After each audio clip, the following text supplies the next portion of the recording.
Okay, I'll share my screen with you so that you can have access to the PowerPoint that I'm going to be using during this presentation.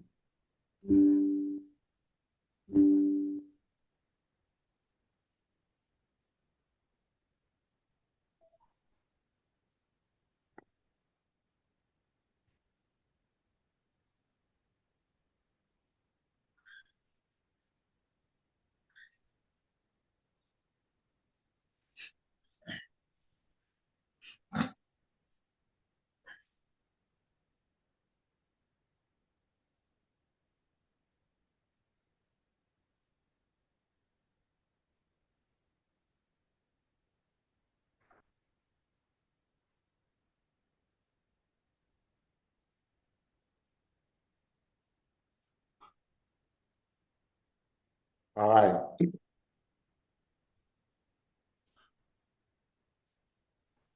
Also, for those that are connected, please send send a message in the chat box, the name of your school and the name of the teacher that is connected. Give us the name of your school, the region where the school is located. Just send a message in the chat box. Send a message in the chat box. That is the attendance list because we are going to find out the schools that were there and the schools that were not present.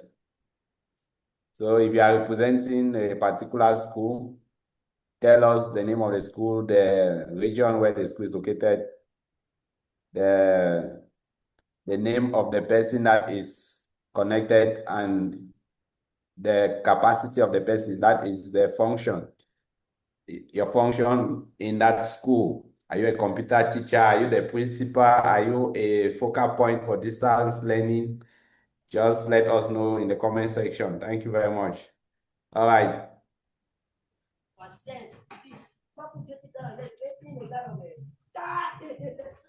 Um, we are going to have just 1 hour to be together, so let us just begin. I'm sorry for the late start. I was trying to set up my equipment before electricity went off, and I had to manage with a generator. Okay.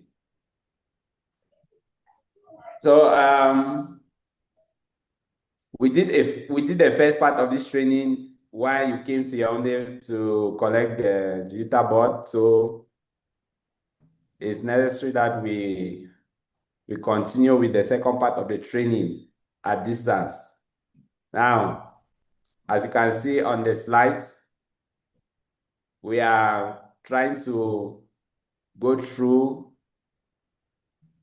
let me say, an interaction on digital pedagogy. Because the reason why you have been selected in your schools is for you to convey these messages to the other teachers, is for you to make the other teachers to understand the vision of the minister so that they also join us into the digital pedagogy.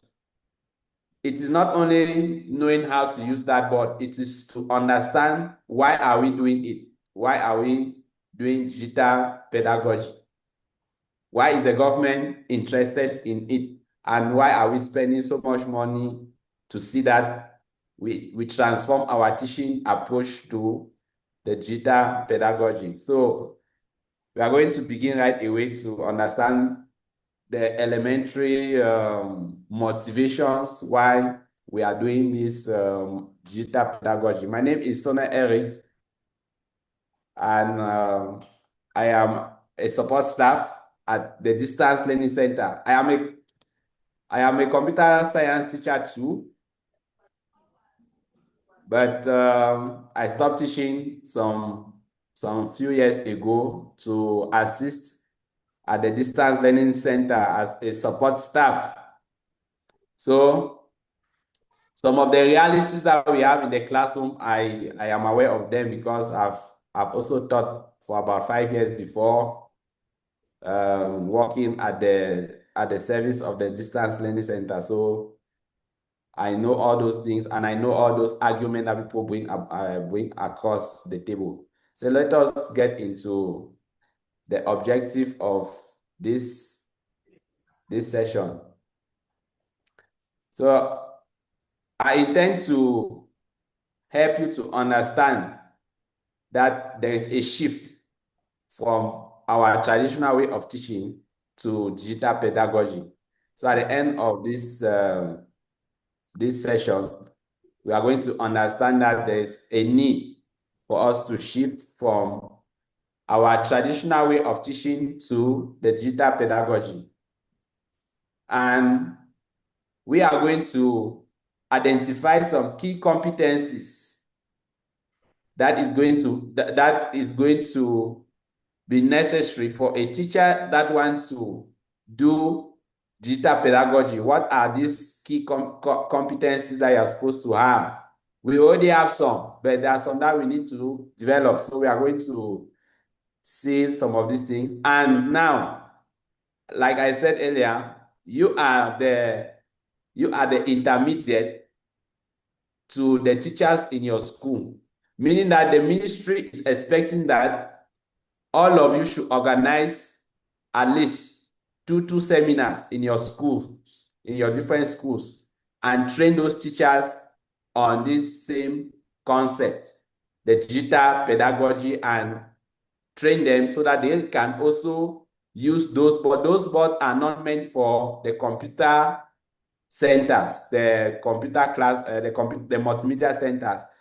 They are meant for teachers to deliver interactive lessons in their different schools. So for them to do that, the people in charge need to train them and equally train some of the students, or let me say the adult students, on how to work on this tool or use this tool. So that is the reason why we are going to go through this training. It's like I am training you to go and train the other people. So that's what that's the idea behind this. All right.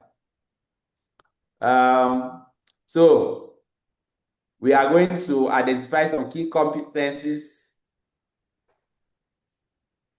Let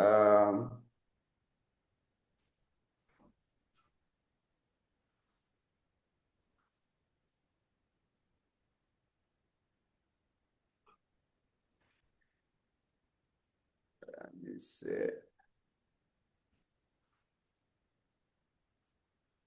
Are you seeing my screen? Are you seeing the screen? Yes. Yes, we All are right. seeing it. All right, thank you.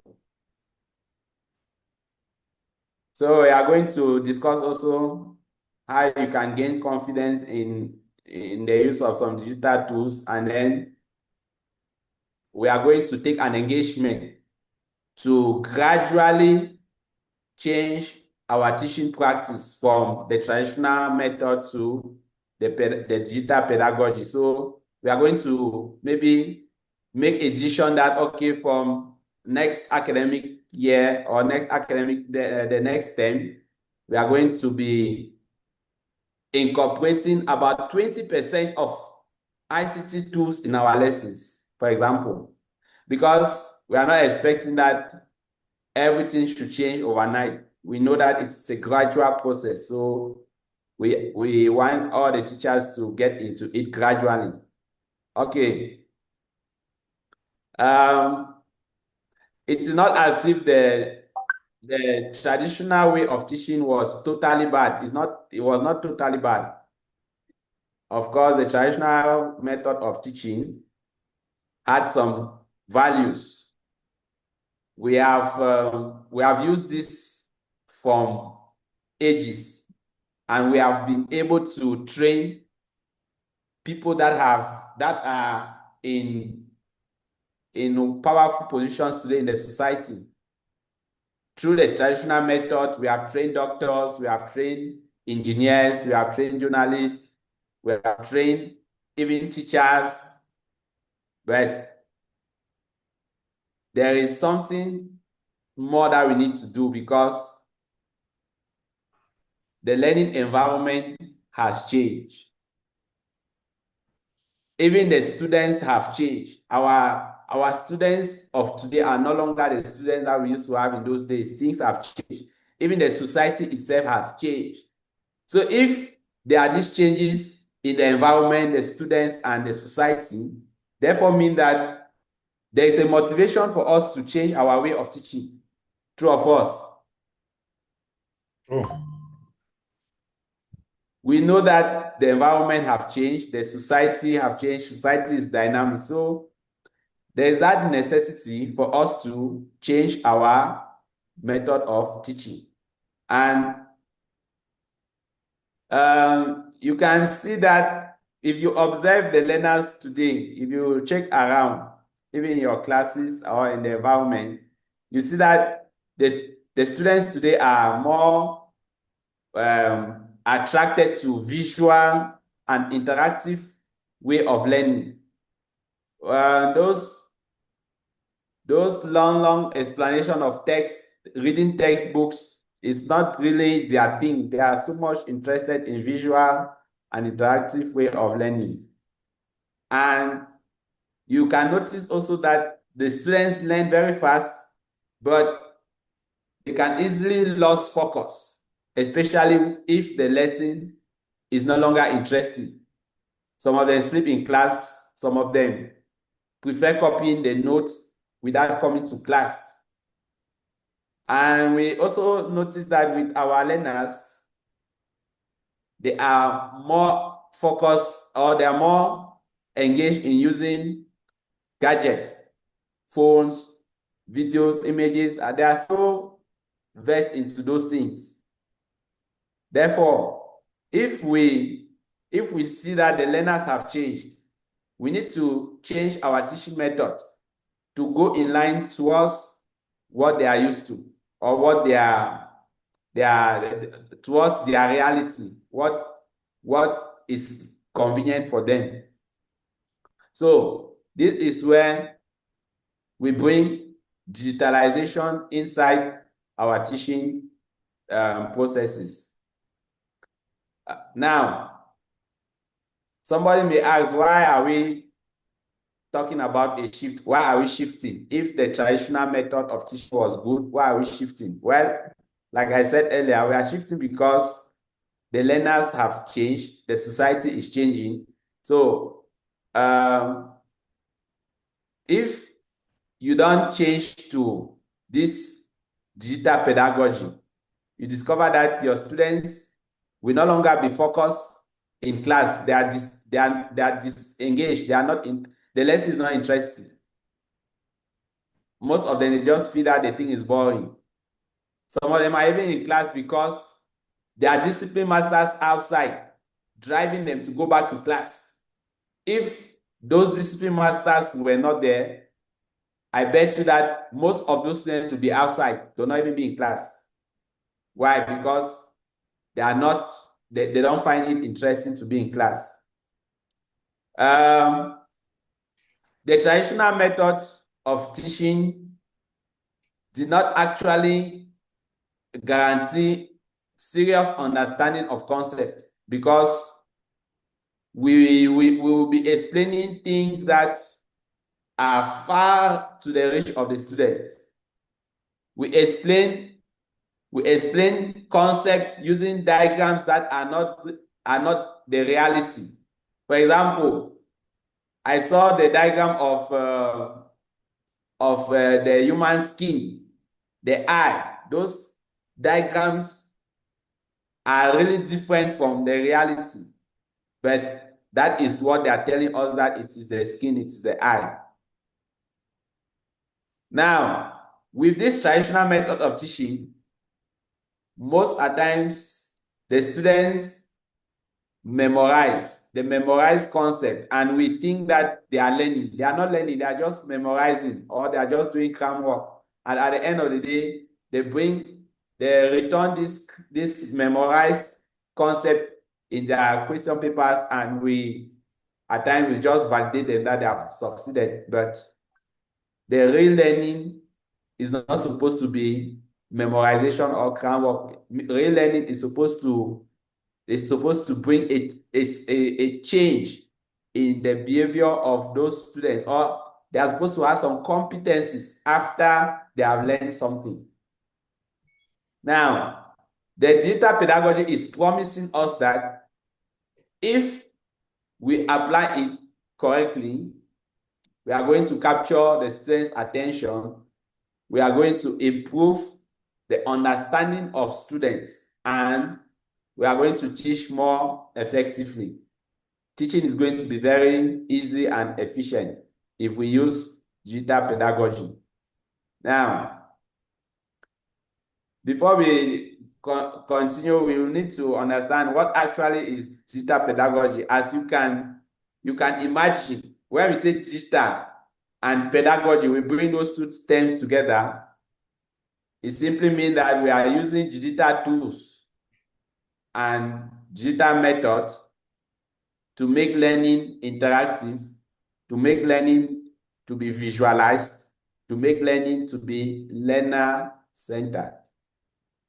So each time that you are using digital tools to make your learning or to make teaching to be interactive, to make your teachings to be visually engaging and learner-centered, you are already in digital pedagogy. You are already practicing digital pedagogy. And digital pedagogy ensures that we are practicing better teaching methods, active students' participation, and smart learning lesson delivery. Now, in the digital pedagogy concept,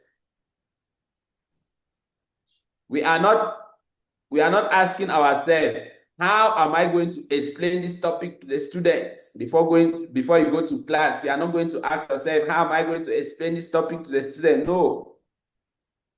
In this digital pedagogy, the teacher is not so focused on trying to do a lecture like in church, trying to explain a lot of those things to the students. Instead, you're asking yourself, how do students understand and interact with this topic? How can I make students to understand this topic? How can I make students to manipulate this topic? How can I make students to interact with this topic? When you ask yourself these questions, it's going to push you to the answers that you are going to get. Is going to push you to look for the different elements that you can use to make students to understand this topic. In our days in teachers training, they told us that we should draw charts, didactic materials. We should draw charts on carbon papers and take them to class. I can bet you that most teachers don't practice that. Why are we not drawing charts? Let somebody give me a reason why we are not drawing charts to take to class as didactic material. The floor is open. Let somebody give me a reason why teachers are not taking charts, or why are you not using charts in class? Or if you are using, tell me how you are using charts in class. Sometimes I use chat to really, for example, I teach geography, and sometimes if I want to go to class, I ask the students, if I, for example, a map, I will draw a chart already in the house, and then when I go now to class, I just place the map, and then I help the students so that we fill it together, because it becomes difficult to draw the map in the class at the same time and ask the students to do it at home. So I draw an empty map, or sometimes I draw one in the house and then I bring it and then we fill. But it becomes difficult because every time to buy a chart is so expensive. So sometimes you don't do it. Allah. Thank you very much for that contribution, sir. You see that he has just mentioned that to do that regularly, to buy charts regularly is expensive. To do it because you cannot use the same chart twice. So to buy that chart and even time consuming to draw all those things on the chart, it's time consuming. So there is a faster solution that digital pedagogy is bringing into the teaching process. We are going to see some of these solutions as we go further. So with digital pedagogy, you easily capture the learner's attention. If you are teaching geography, in our days when they were teaching us volcanic eruptions, the teacher drew all types of diagrams of volcanic eruptions in class for us to try to understand what it's about. But in our today world, if a teacher is teaching volcanic eruption and you are still trying to draw those diagrams that we saw in those days in the year 2000, 2002, you are not evolving. There are many videos that shows the processes of volcanic eruption, how those lavas are pouring out from beneath the earth into the earth's surface and forming all those forms, all those landscape. There are a lot of videos that are showing those things.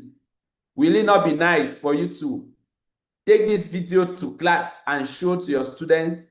Or will it be better for you to just draw a diagram on the board and teach them about the volcanic eruptions? Which one is better? Now, yes, is there a contribution?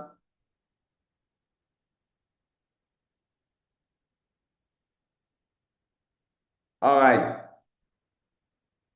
For those that are teaching in the technical field, like electricity, teaching teaching mechanical designs, electrotechnic, all those things, there are a lot of materials that you can use to demonstrate concepts instead of relying on trying to draw diagrams in class or maybe explaining difficult concepts by talking too much. So digital pedagogy actually reduces the stress on the teacher. The teacher don't stress much to make students to understand. Students understand easily with the application of digital pedagogy. When you use digital tools to teach, students understand easily. Students don't memorize in this environment. Students don't memorize, students understand. Students know what you have taught. They get to know it.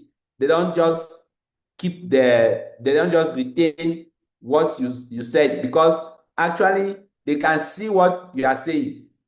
When they can see it, it sticks more in their mind than when you are explaining and they are not seeing what you are explaining. Some people will say we cannot use digital technology in some subjects. I think that almost all the subjects can make use of digital pedagogy. When we talk about the Second World War, we just read it in a book, but there are videos that have documented those things, the things that happened, the events that happened before the Second World War and after. There are a lot of videos that have documented all those things. A teacher can bring a short video and let the students watch it, and then now he can now dive into his or her lesson. All right. We are not saying that the entire lesson, that's 45 minutes, or if you have double period, the double period should be you are just using showing a video in class or showing pictures in class. No. We are going to see how we can organize our lesson so that each of these elements, the digital element, can have a certain time that we display in class, and then we continue with our the presentation of our lesson. All right.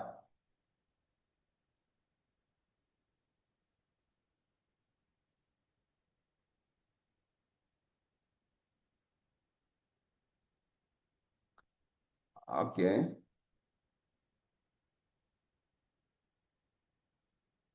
So I was saying that the mindset in digital pedagogy is you helping the students to understand and interact with the topic.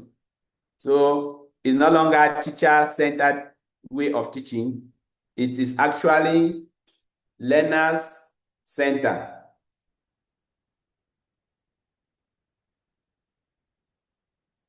Now, why should teachers join this train of digital pedagogy? Why should we join the train? Why should we be part of it? Because here in Yaoundé, we have had so many teachers that are saying that they are not going to be part of the whole concept of digital pedagogy. But why is it important to be part of it? The first item here is that digital pedagogy helps teachers to teach with less stress. You teach easily with less stress. It helps you to explain difficult concepts very fast. Instead of explaining how the blood is pumping, how the heart is pumping blood to the brain, you can just bring an animated diagram, and the thing is just explaining the whole concept by itself. Just watching that diagram, you don't even talk much again, because everything is well illustrated on those type of diagrams or those type of videos. With digital pedagogy, you can use the same lesson more than once. On those smart boards that you received, there are possibilities for you to save whatever you have done on the board, and then you come back maybe 2 weeks after and continue using the same things that you have written or the same lesson that you were presenting in class.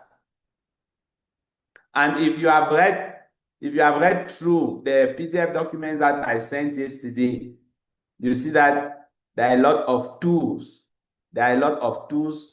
And the different ways that we can implement, we can use these tools in our classrooms were mentioned in those PDF that I sent yesterday.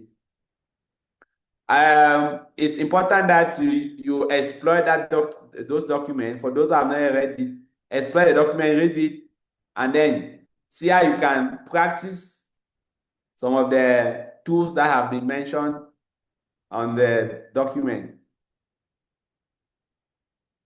Tools like Explain Everything. There's an application in that board called Explain Everything.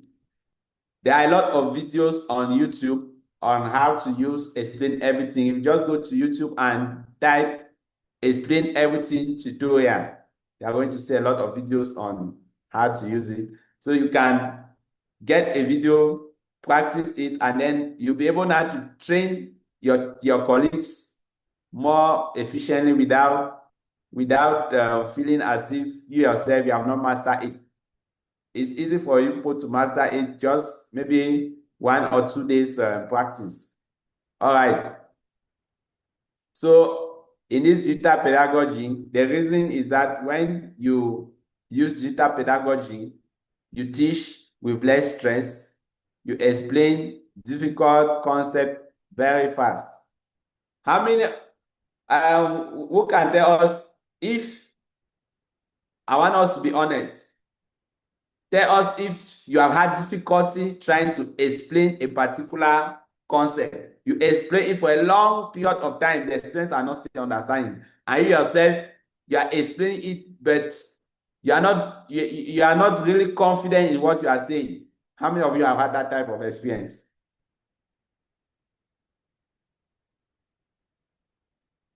You are explaining a concept that you yourself, maybe you have not really mastered it, and you are explaining it using the traditional method, going to write on the board, going to draw it on the board, going to illustrate on the board, on the blackboard, the chalk, the blackboard, chalk, and the blackboard.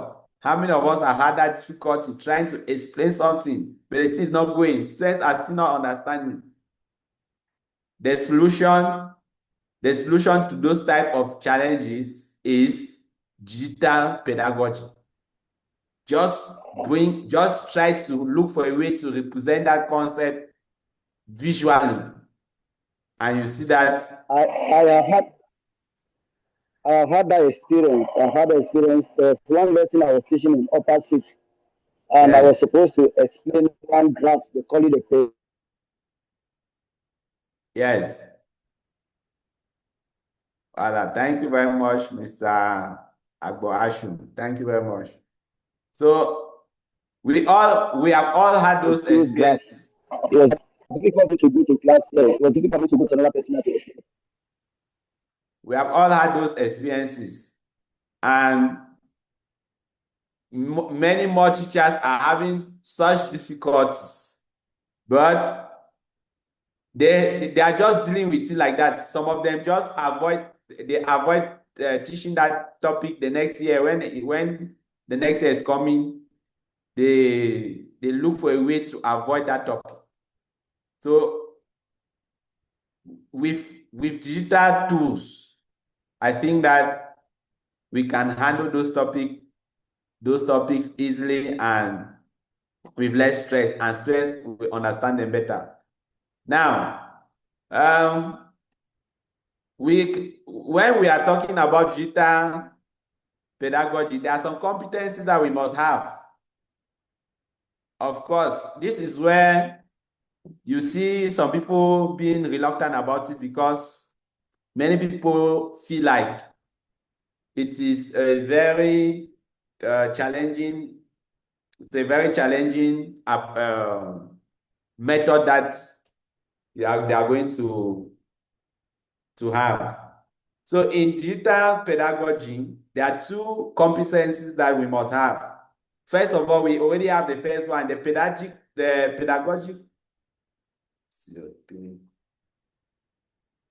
The first competence is the pedagogic competencies. We already have these pedagogic competencies. And anyway, we are just going to go through the key concept about pedagogic competencies. Now, the one that is a little bit of a problem to teachers that are not in the computer science domain is this digital competencies. But for those teachers that have done teachers training, all of us have these pedagogic competencies. So what are they supposed to develop now? They're supposed to develop this digital competencies so that they can combine these two and they become a digital pedagogue. For the pedagogic competencies, we were taught in the teachers training colleges that you need to learn how to design your lessons. So we already know how lessons are designed. Also, in the teachers training colleges, we were told that it is important to engage our learners. How learners are engaged, we know that.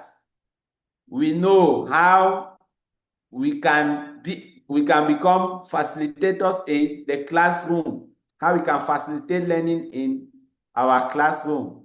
Those are pedagogic activities that I think that we master already as teachers. We already know how to assess the students' understanding. are they understanding? How do you verify that they have understood? I think that those are things that we do as pedagogue. Is there any worry on any of these elements? Are there some people that have not don't understand how to do any of this? Let us revise.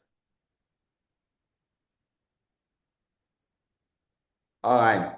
So I think that we all master this pedagogy aspect of a teacher. Now, the digital aspect, for the digital competencies is that we must be able to use digital tools confidently. After knowing the pedagogic, after having the pedagogic competencies, now you need to develop some digital competencies. This does not mean that you should become a computer scientist. It does not mean that you become a computer engineer. No, it just requires that you should master how to use some digital tools that can assist you in teaching. And the second aspect in your digital competency is that you should be able to select appropriate media that will help you to deliver your lesson. And you should be able to adapt content from the traditional method, content that are in the textbook. You have content in the textbook. How do you transform this content in the textbook for it to become a digital lesson that you can deliver to your students?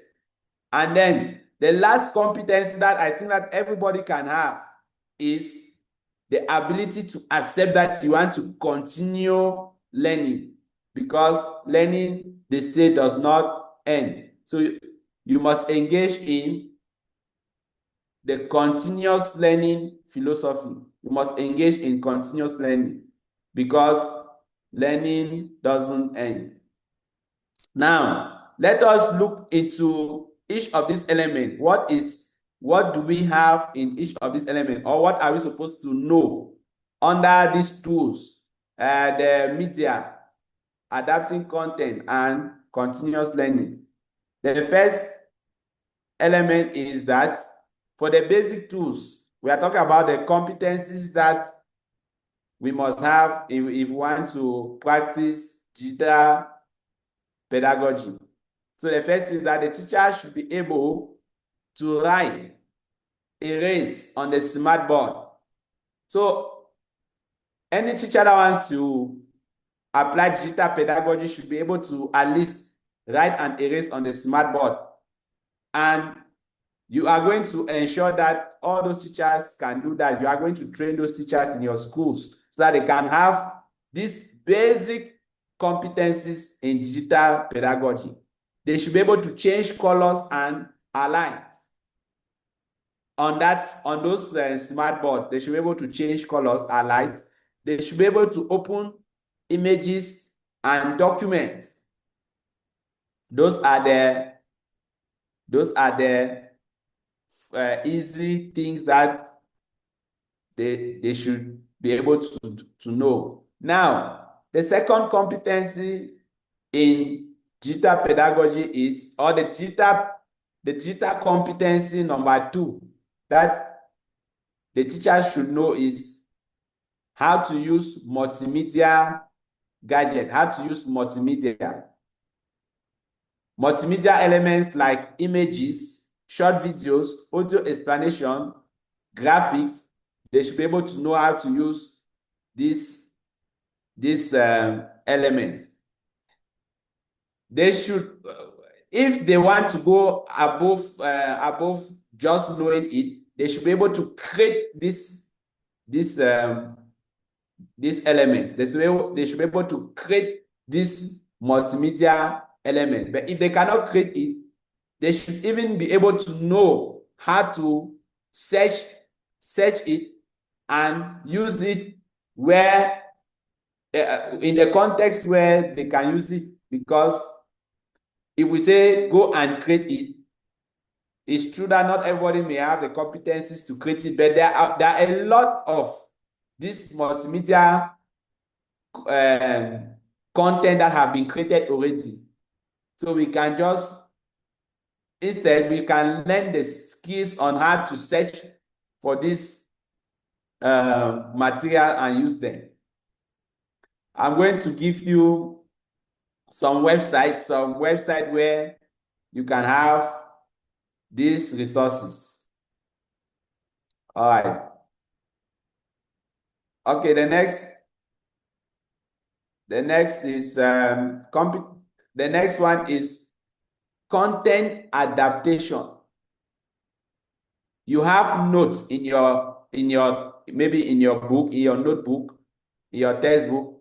How do you adapt this note so that it can become a digital lesson and incorporated with visual graphics that can engage students? Remember, we said that in digital pedagogy, we make use of digital content, visual content that can engage the student, that can gain the attention of the students. Now, if you come to class with a notebook and you are dictating notes, it is really not interesting, because what is in that note, you are trying to make them to imagine it. You are trying to make them to imagine what you are saying, but they are not seeing it. They are not seeing it with their eyes. They are imagining.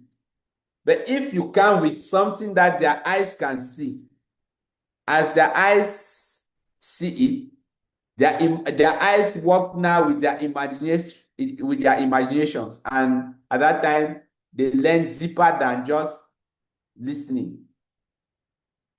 So another aspect is that another aspect of the competency that we must develop is simplifying content. You need to simplify those content, those notes that you have. How can you make it to be easily understood? How can you make it to be easily relatable, so that the students can understand it deeply with the use of digital tools? And of course, in a digital pedagogy, you are not bringing the whole long literature in those books or in those notes. You are bringing out key ideas. You are summarizing. You are summarizing the content. Because, for example, we shall be using PowerPoint to deliver lessons.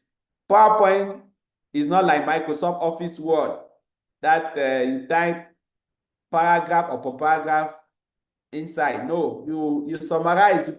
You change all the paragraph into bullet points, and you do the explanation in class. But what they usually do is that they put all the explanation in notes, in note taking. That is not what digital pedagogy is bringing. Digital pedagogy is not bringing notes. It is bringing summarized lessons to students. And the last competence, as I said earlier, is that the teachers need to engage in continuous learning. They have to be willing to learn. They have to be open to change, and they have to practice and practice, practice and practice.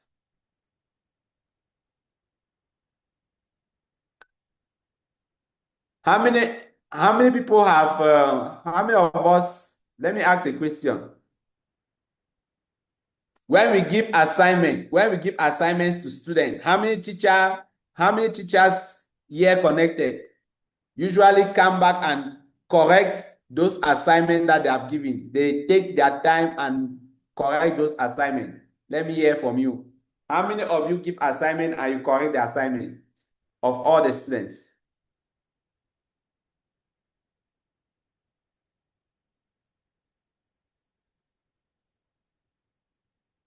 you can open your mic and talk to us. How many of you give assignment and correct the assignment? Yes, Lise Bilang. I see Lise Bilang, the hand is up. Yes. Yes, considering the large class sizes that we have, it's not really evident that when we give those assignments, we come back and correct them. At times, we give the assignment and then we come to class and do a general correction of the assignment, not going from one student to another. All right. You see that with that approach, you not know if you not know if a child had difficulty somewhere or not, because you look at the class size to try to correct the assignment of everybody, and it usually takes your time, the time that you're supposed to get into your lesson, you are spending it to correct assignment. So most of the time, teachers avoid correcting assignments in schools because it takes a lot of time to correct. And now, do you know that there are a lot of tools that we can use instead of us trying to give assignments the traditional way of giving assignment? We can give assignments using Google Form. We can make our assignment in Google Form and share it to the students. Students connect to the Google Form and submit their responses, and the Google Form is able to analyze the answers and tell us that this one have succeeded this. That means everything goes smoothly and we are able to give feedback to the students.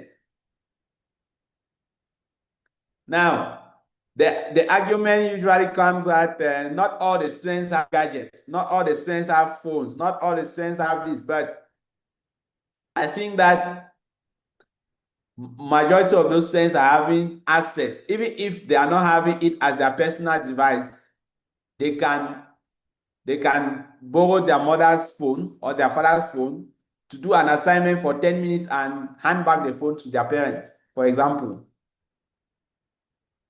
So it is possible. Now, the question that people usually ask is that Cameroon does not have electricity. Cameroon does not have internet connection, internet access everywhere. Why are we going into digital pedagogy? The response that the minister usually gives is that if we want to wait for all of these things to be available before we start digital pedagogy, we can wait till the next 50 years. Is that true?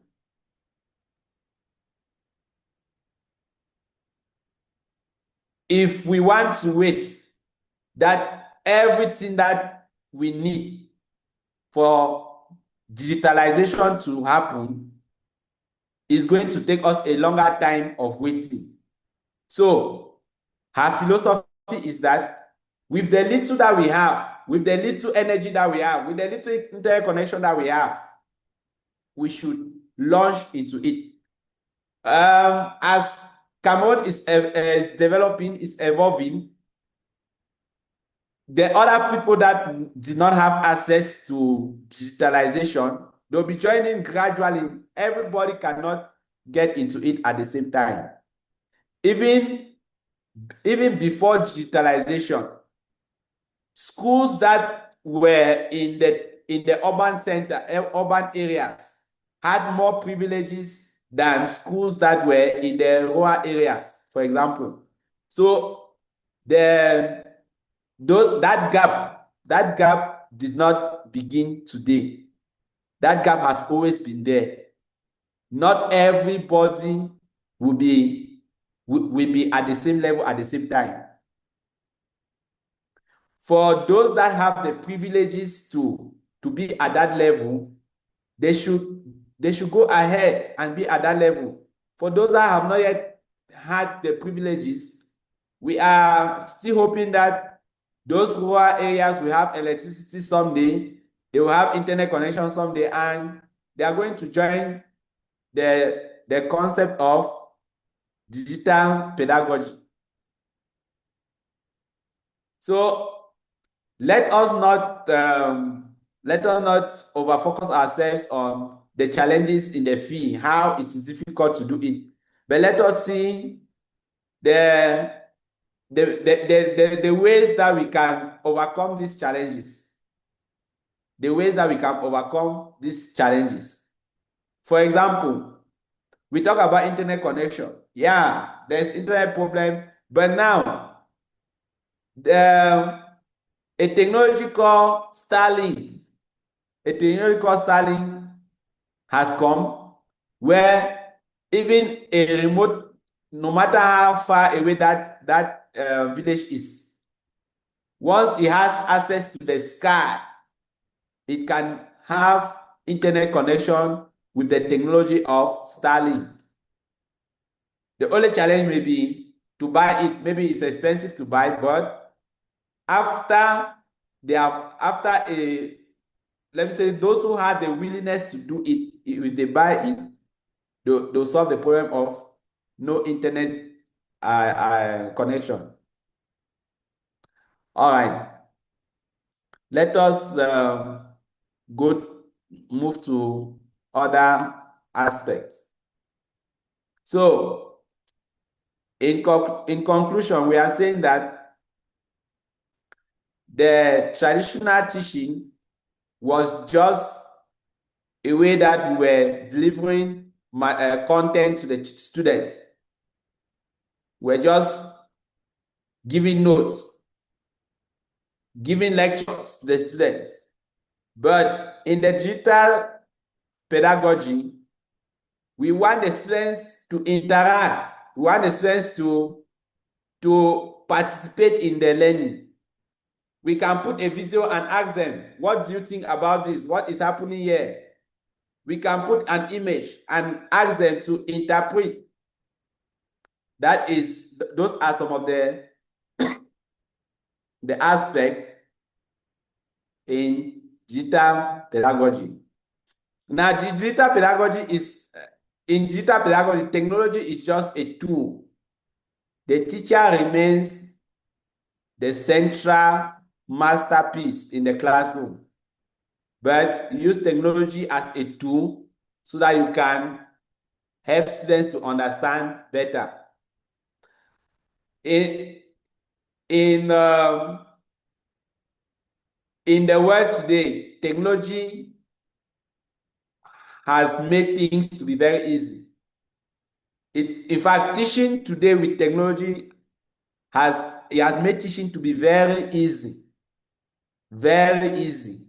Today we are very lucky to be in this generation of teachers, because we can teach very easily. Imagine you can even be teaching in your school and you are broadcasting it to a nearby school with the use of technology. So technology is a concept that is really helping us in our teaching. And now, this is why the ministry is really engaged in it, because Cameroon have shortages of teachers. The ministry cannot supply the total number of teachers that are required in the country. The government cannot employ, because it needs money to pay those teachers. That is why there's always shortage. The demand is always higher than the supply. And even in the next 10 years, we will not have a situation where teachers are not needed. Teachers will always be needed, or they'll always be in shortage. That is why this digital way of teaching is helping us to solve some of those problems. Like the videos that people have in your micro clouds, you can use some of those videos in a subject that has no teacher. You just need to display the video and the students are following up the lesson in your school. So thank you very much for your kind attention. Now, I'm going to open the floor for us to interact.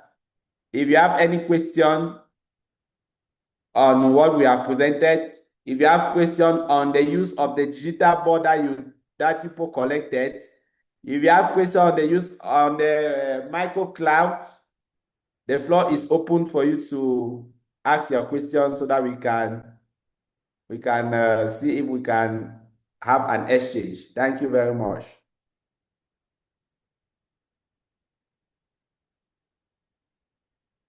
Is there any question?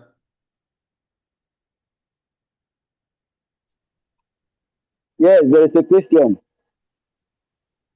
Yes, you have the floor. The first question I want to ask is, how do we use that micro cloud? Is it micro cloud? Because like last time I saw that you have internet, but we tried using it, there was no internet inside to connect to the machine. So I don't know how they use it. That's the first thing. And then the second question is, for us to exploit those videos that are inside the micro cloud, do we need to connect some cables before connecting to the magic box, or how? All right, I've gotten your question. Yes, that micro cloud is a device that generates Wi-Fi. When you put it on, it creates a hotspot. It creates a Wi-Fi signal around it. And any device that is having a wireless card, like a laptop, a phone, will be able to capture the Wi-Fi signal of the device. Now, if the micro cloud is not generating that Wi-Fi, somebody had this challenge. The person connected the micro cloud to his laptop using a cable. When you look behind that micro cloud, there's RJ45 port that permits you to connect the RJ45 cable to the micro cloud and to your laptop. So this person connected it to his laptop and was able to access the interface of the micro cloud through his browser. From there, he discovered that the Wi-Fi of the micro cloud was off. They have turned it off. So he just activated it and made it and turned it on, and he was now able to receive the Wi-Fi signal. So in your own case, I'll advise you to connect a cable from the micro cloud to your laptop and try to access the interface of the micro cloud using the browser. I think that is having a default IP address. There's a default IP address that when you put on the browser is going to open the administrative interface, just like it's just like this NTM modem or Orange modem that we use to set up the Wi-Fi connection in our offices. Now, we talked about connecting a cable to the micro cloud and to the board in order to have access. That is one way that you can have access to the content inside the micro cloud. You can either connect a cable from the micro cloud to the board, but that one is not actually the ideal way of using it, because Wi-Fi signal can go far. We were hoping that once you turn on the device, the micro cloud, the Wi-Fi signal can propagate to a certain distance around that environment. Now, all those who are able to capture that Wi-Fi signal will be able to connect to that Wi-Fi signal of the microcloud. And from there, the password that have been given to them, they'll be able to have access to those, to the content of the microcloud. So it is just, the microcloud is first of all like a modem, or I can call it a hotspot. And inside the hotspot, there are videos. So you connect to the hotspot before you can have access to those videos. And we have shared the password, the default password to you all in the WhatsApp group. So, like I was saying, that this training is in order for you to try to train teachers in your schools. Train them on how to use those bots. Train them on how to use those tools, the different apps that are in the board. There are different use cases that they can implement. They can use these apps in their classrooms. The timer, the spinner, the explain everything, all those things. So guide them through these different ways of using the tools on those boards.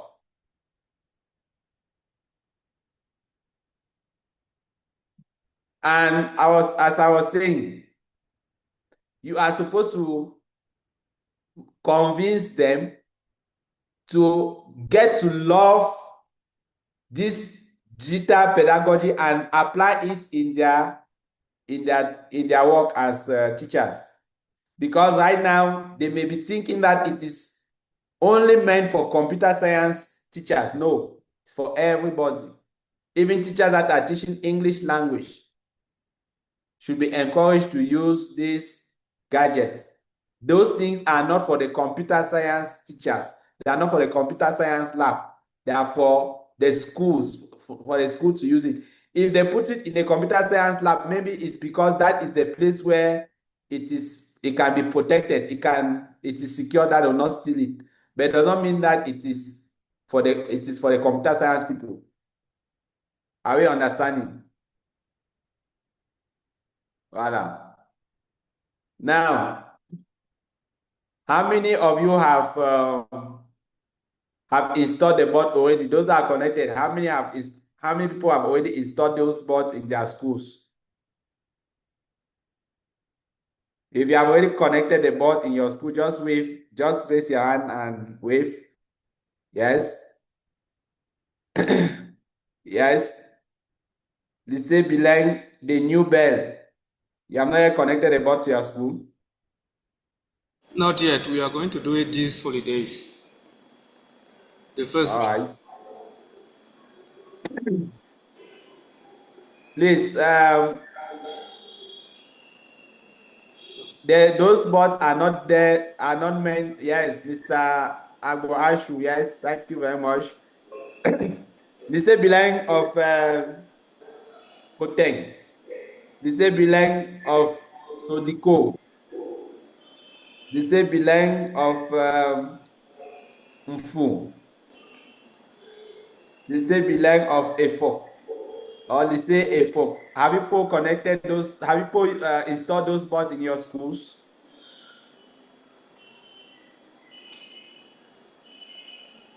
Madame Lycée Bilingue of Sodiko. Oui, moi j'ai déjà eu à tester. On a déjà fait sortir du carton pour tester. Mais fixé au mur, pas encore. Ok. Donc j'ai testé tous les outils, tous les éléments qu'il fallait. Et tout fonctionne normalement. Mais on va fixer pendant les congés. Ok, ok.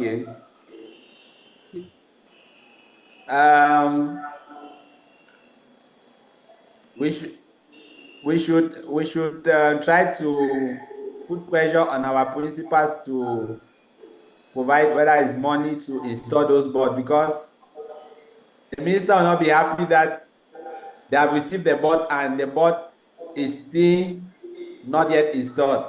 people should try to put pressure on the different principals to install those bots, and they should start using it. I don't know if you are going to create a timetable on the use of those bots. And like I said earlier, you are supposed to organize training seminars in your schools. You are supposed to organize training seminars in your schools,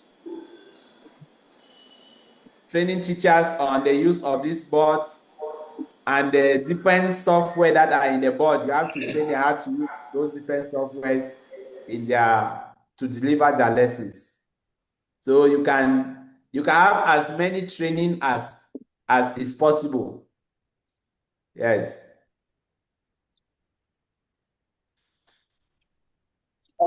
Please, I want to ask another question. Yes. When we connect the HDMI cable to the laptop, and then we connect that touch, I tried connecting the touch to use my laptop on the screen, but I discovered that it was not working. What did I not connect right? Because I connected the HDMI and then I connected the touch, but I could not manipulate my laptop from the screen as it did. What did I not do right? Yes. That problem. Let me explain that problem once more, because there is a small trick. There's a small trick on that. Those HDMI have labels. They have labeled them on the screen. You see the labeling on the screen. You have 3 HDMI ports. There are 3 HDMI ports on those screens, and the one on the front, they have written the HDMI. They have not added any number to it. It's just HDMI, no number. The one by the side of the board, there are 2 there. They have written HDMI 2, HDMI 3. Yes. If you check, you see it like that. The one in front is just HDMI, no number. The one by the side is HDMI 2, HDMI 3. And on the front, you also have touch. There's a touch port. And by the side, there's another touch port, but I've written the touch 2.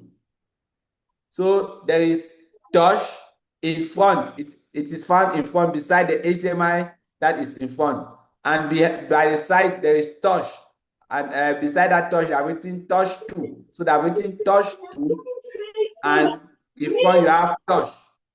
So to make it work, to control your laptop on the screen, you must connect the HDMI cable and the touch to match. The HDMI cable must be connected to an interface that matches with the touch. If the two they don't match, it will not work. What do we mean by match? If you are connecting it in front, if you are connecting your HDMI cable in front, which is the HDMI without any number, it doesn't have any number, it's just HDMI. You must connect the touch also in front to the touch that does not have any number, just the touch. If you are connecting it by the side, you must connect the HDMI to HDMI 2 and the touch to touch 2 before it will work.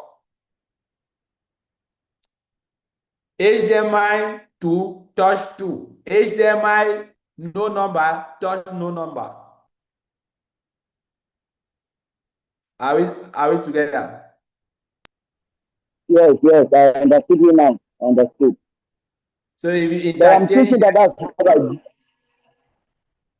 I'm thinking that that's what I did, but you know what? Anyway, when school will resume, I'll try it again. Yes. It will work on any laptop. It's going to work, I'm sure. All right. Is there any other worry? For the French, the people that are French speaking, Don't mind. My colleague is going to present this training in French. Maybe he's going to do it next week, or I don't know. He's not available today, so don't mind. Ceux qui parlent français, si tu n'as pas compris, ça va. Vous auriez une session en français avec un collègue qui exprime bien en français. Madame Lycée Blaise Sodico, ça va? Ça They va can bien, still j'ai fait ask le question effort pour comprendre. if they don't understand. If the explanation is not clear for them, I can help them to more understand. Ok, voilà. Yes. one of my colleague is connected, so he can. Tu vas vous allez utiliser mon PowerPoint duplex. Tu vas expliquer ça comment?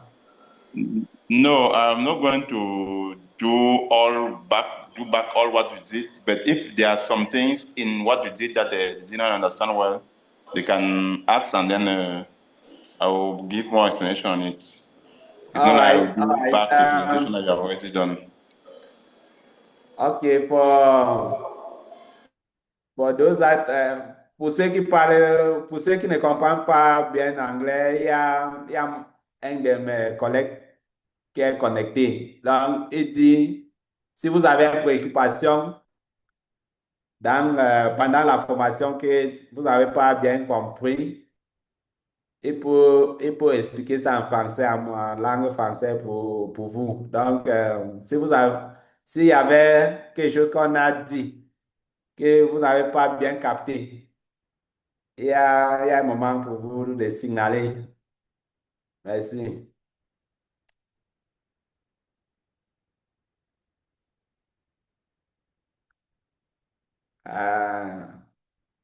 Si nous sommes silencieux, ça veut dire que ça va. OK. Merci beaucoup. Thank you very much for your kind attention. We are still open. If the WhatsApp group is open, if you organize your training and there are some difficulty that you discover in the field, if some teachers maybe ask a question that it was difficult for you to answer, you can come back in the group, share your experiences in the group, in the WhatsApp group. Some people can help to answer some of your problems or the challenges that you discover in the field. And then I was saying that we are going to explain some of the sources where you can get some resources that you can also share with the teachers.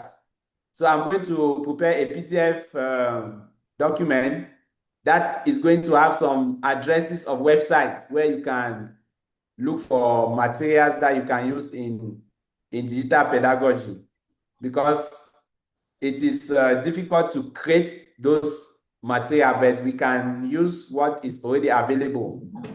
But for those that have the the capacity to create new ones, you are still welcome. So we are going to share a document that has the addresses of some of these websites that we can use in our lessons. Thank you very much. Thank you so much, sir, for this training, and I hope from now I will try to improve on what I learned last week. Thank you to everybody. You're welcome. You're welcome. Thank you very much. So you people should continue making them to have the idea of digital pedagogy. Don't listen to all those that are saying that it's not possible. It's not possible. It's possible. Continue to make them to believe that it's possible. Thank you very much. Thanks. Okay. Have a nice day, everybody. Thanks a lot. Have a nice day too. And Merry Christmas. Thank you.